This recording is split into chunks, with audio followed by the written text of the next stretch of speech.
Good afternoon, everyone. Freedom is under assault here in America and throughout the world.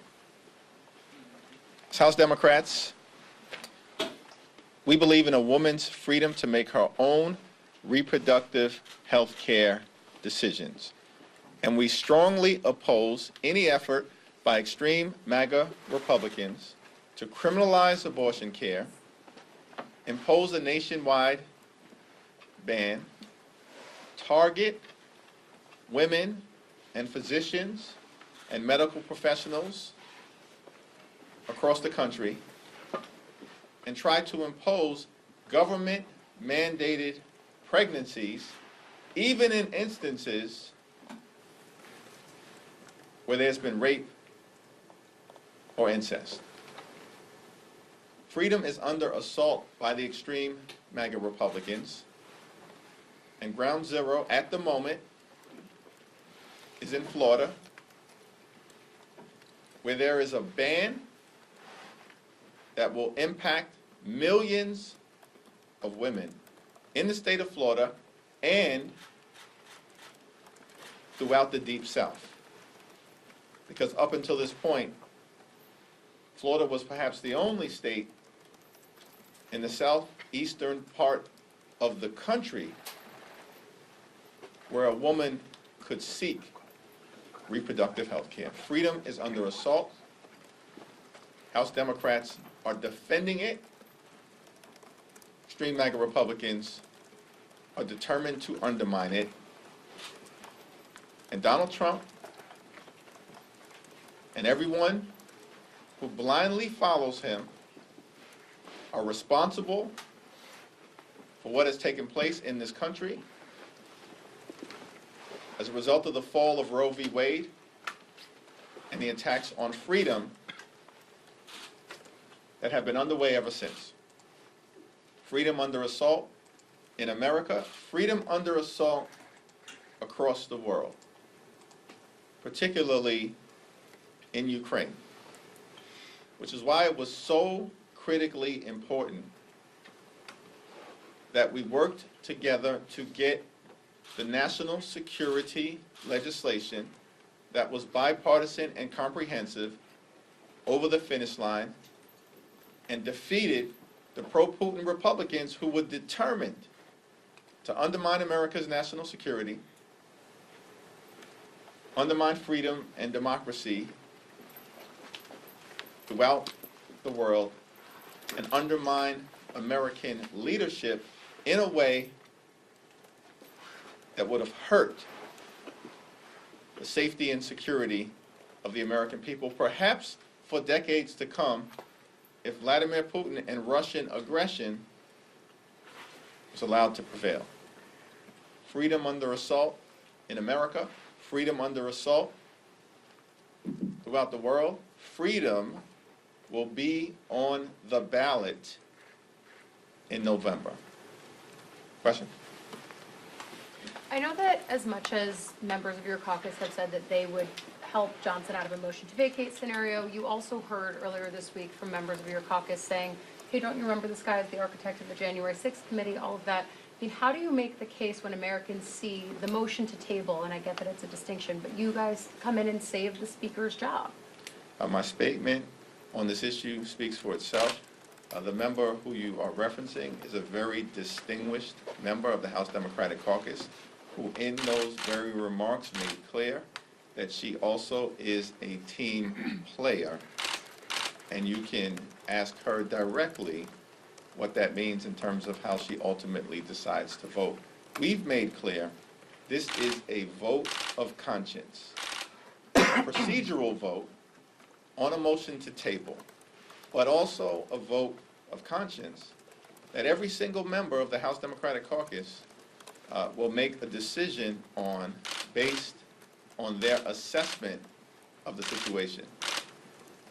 Catherine Clark, Pete Aguilar, and myself, joined by many others, have taken the position that it's time to end this chapter of pro-Putin obstruction amongst the extreme MAGA Republican wing on the other side of the aisle, and we're prepared to do just that. Leader. We'll go to this side. Congresswoman Green said she might force repeated votes on this. Is your guys' decision to table a one-time thing, or will you continually vote to table? We'll take it one step at a time. Leader. Thank you. Just two questions. Number one, are you going to condemn the comments made by your colleague, Congresswoman Ilhan Omar? She called Jewish students, at least some of them, pro-genocide. I don't know if those are words that you would use yourself. And then number two, will you commend the actions of the NYPD about what they did last night in Columbia University? As far as I can tell, the efforts by the NYPD were thorough, professional, and they exercised a degree of calm in a very tense situation that should be commended.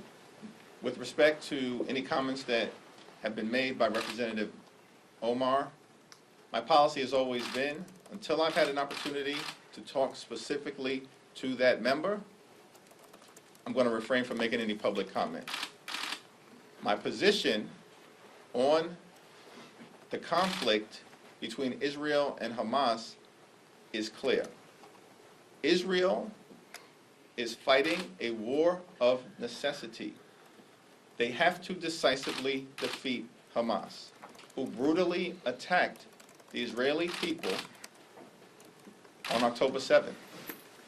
Hamas must be decisively defeated.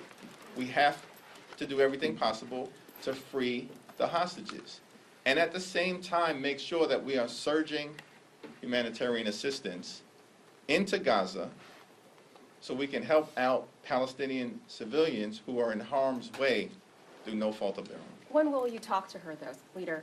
Thank you. Mr. Leader, Ralph Norman posited the other day that there must be some reason Democrats are treating Johnson differently than McCarthy. He was like, why would they do that unless there was a quid pro quo? What do you see as the difference between McCarthy and Johnson in this situation? And also, just on a purely schadenfreude basis, how much are you Democrats enjoying seeing Republicans in disarray like this? We're going to continue to keep the focus on getting things done for the American people and delivering real results on their behalf. With respect to the decision that was collectively made on October 3rd, and the decision that has been made in connection with the current motion to vacate, Catherine Clark, Pete Aguilar, and myself issued a very thorough statement on October 3rd, laying out our rationale as to why we would vote against a motion to table in the prior instance. And we've also articulated in a very thorough way our rationale for why we've taken a different position at this point in time.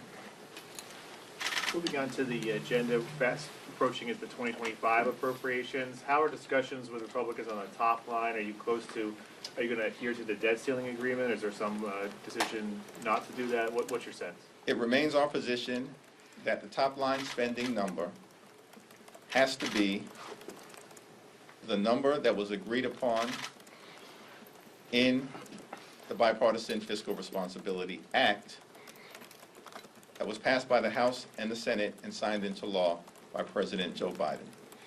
Nothing less than that will ever be acceptable to us as House Democrats. Thank you, Mr. Leader. You talked about your statement, again, back to the motion to vacate with the other leaders, and together, the three of you said you want to sort of turn the page on the chaos.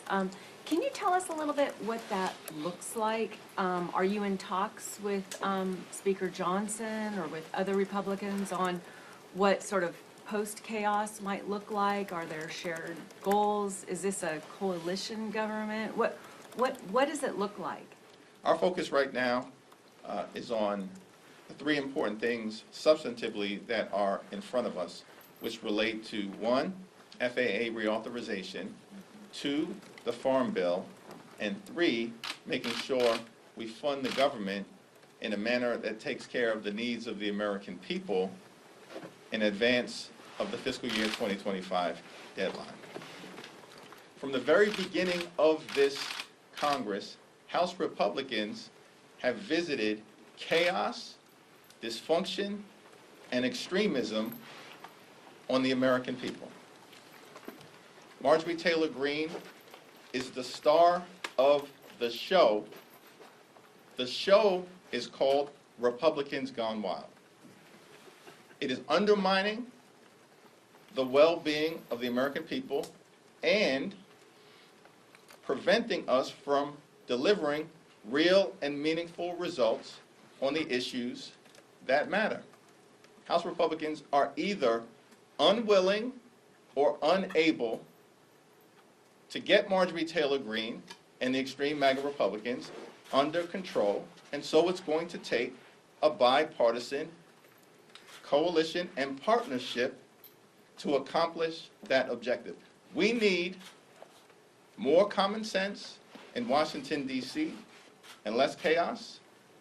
The Republicans have done nothing but deliver chaos. We're in the common sense business. Second row. Are you going to vote for the anti-Semitism bill that's supposed to come to the floor later today, and how wide do you expect Democratic support for that to be? In terms of the second part of the question, you've got to ask Catherine Clark. I do intend to support the resolution. That will be before the floor. And my view of the situation is this. There is a troubling and disturbing rise in anti-Semitism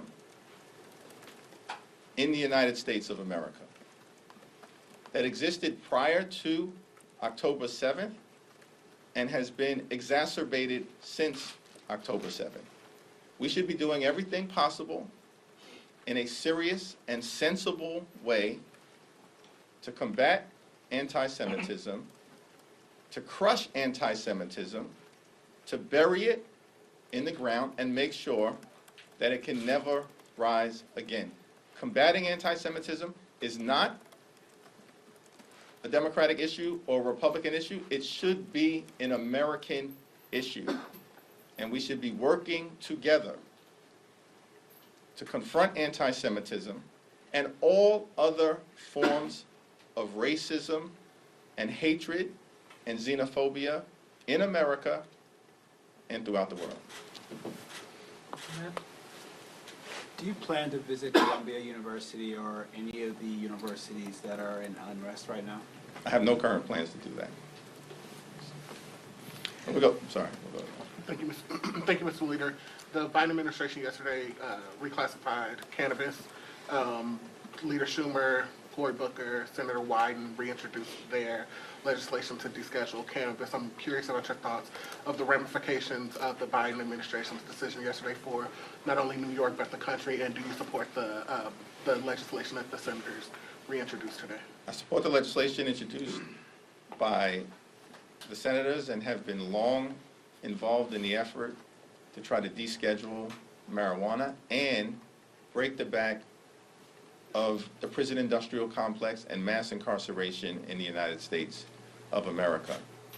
It was an honor for me to be part of helping to make sure that the First Step Act was ushered into law, which was done in a bipartisan way with Democrats and Republicans, the left, the right, progressives, and conservatives, working with the prior administration to get meaningful criminal justice reform done for the first time in decades and begin to try and reverse the adverse impact on mass incarceration, which affects many communities across the country, including those that I was raised in central Brooklyn.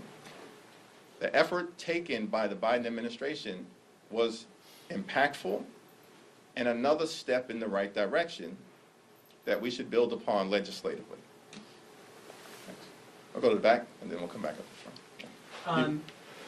To follow up on the on some of the comments on anti-Semitism, House Republicans yesterday announced they're going to be expanding their investigations on campus anti-Semitism. Obviously, there's the vote today.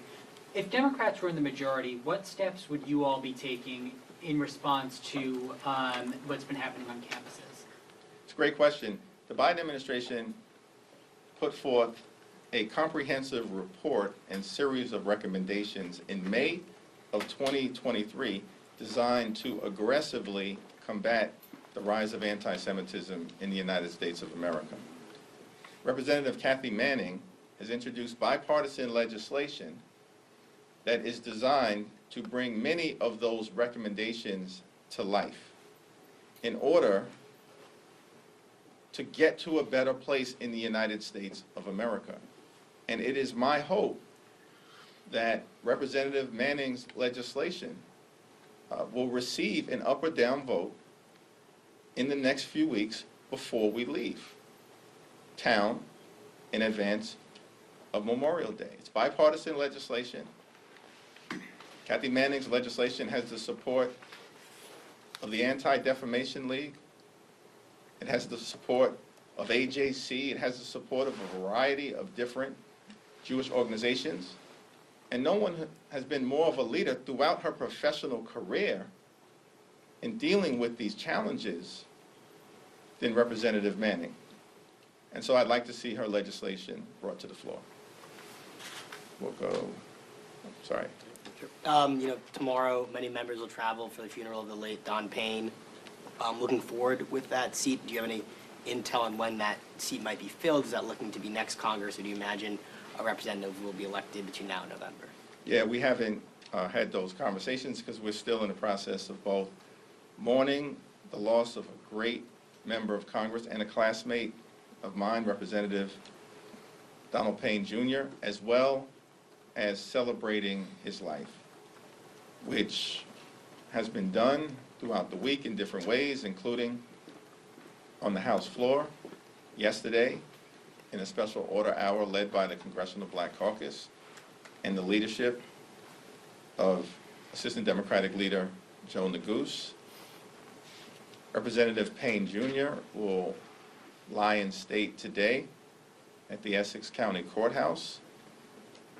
And then dozens of members are going to travel to Newark, New Jersey tomorrow morning to pay our honor and respect to Representative Payne. Until that happens, we've given zero thought to what comes next in the 10th Congressional District of New Jersey. Thanks. Second row. Thank you, Mr. Leader. So earlier on, you said that you commended the way the NYPD handled the unrest at Columbia University's campus. And I wanted to know, do you think that their use of force was appropriate? And are you at all worried that in the future, police brutality cases against peaceful protesters might become a thing?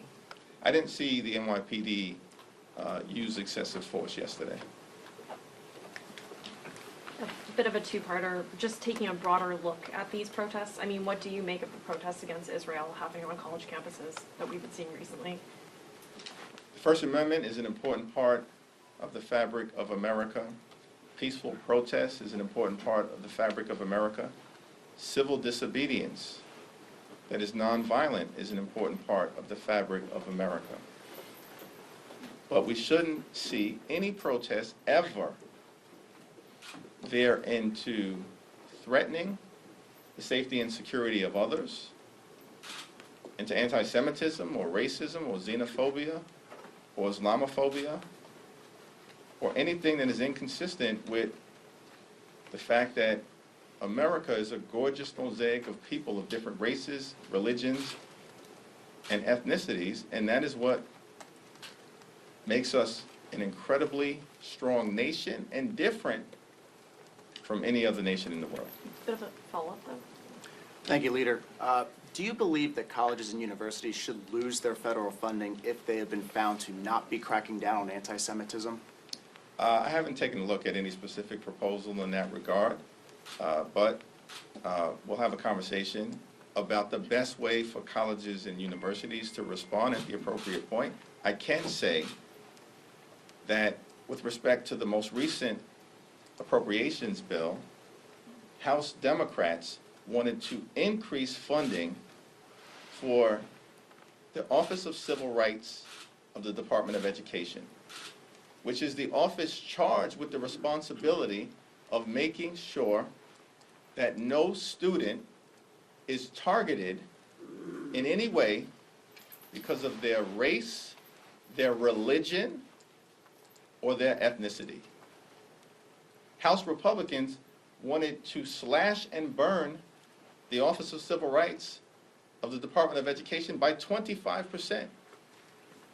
And ultimately, it was House Democrats led by Rosa DeLauro that were able to restore the proposed extreme MAGA Republican cut that would have adversely impacted the ability of the Department of Education to combat anti-Semitism and all other forms of hatred on college campuses. We don't need rhetoric from some of my Republican colleagues. We need real action. Thank you, Leader. There were repeat clashes last night at UCLA between protesters and counter-protesters, and for hours, there were no police to be found. I'm just wondering, do you have any response to what was going on at UCLA last night and the police response or lack thereof? Yeah, I have not had the opportunity to take a look at what happened on the UCLA campus. Thank you. I know this has been alluded to that some members have visited campuses. I mean, what is your message to Democratic lawmakers who have gone in and supported sort of the demonstrators at Columbia or other campuses? I don't have a message one way or the other. Thank you, everyone. I'm sorry. Thank you. One last question. Sure. Your caucus is likely to provide the votes to help keep Speaker Johnson in power next week. Do you feel like this gives you a stronger hand heading into these appropriations negotiations? From the very beginning of this Congress, as House Democrats, we have made clear that we will find bipartisan common ground with our Republican colleagues on any issue, whenever and wherever possible, in order to deliver real results for the American people.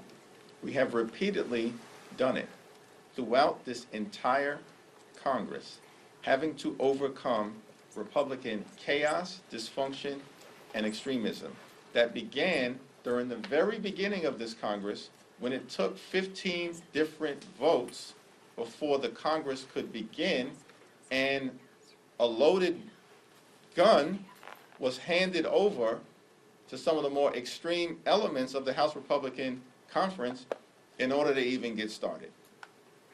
This is what the American people have faced from the very beginning of this Congress. And we have decided that we are going to approach our jobs maturely, to find common ground whenever possible, to deliver real results for the American people, to protect their health, safety, security, and economic well-being, while at the same time pushing back against Republican MAGA extremism whenever necessary. That has been the blueprint that we followed throughout the entirety of the 118th Congress, and I expect that's going to continue until the extremists are vacated from the majority during the first Tuesday in November. Thank you. Jeffries, Thank is you. the anti-Semitism vote happening today?